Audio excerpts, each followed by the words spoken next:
Hello guys, it's Jesse with Smith & Son Woodworking.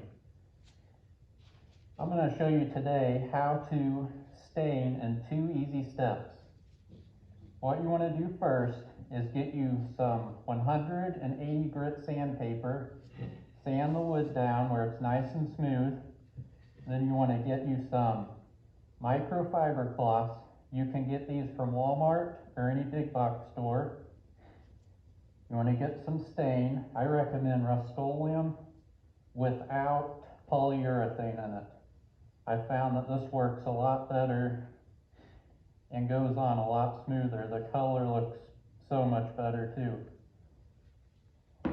Okay, so first what you want to do, take your cloth. You can normally cut them in fourths or in half.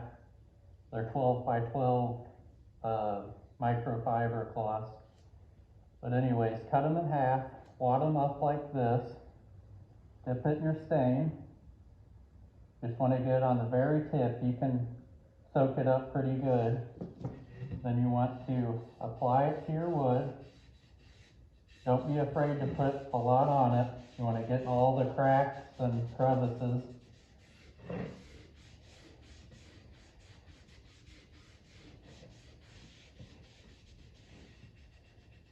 Okay, once you get it on, a nice heavy coat, you can wipe it right off. Now what you want to do is use the bottom part of your cloth, use it for wiping off. So you take the bottom part of your cloth, wipe all you can off. See how nice that looks? Perfect results every time.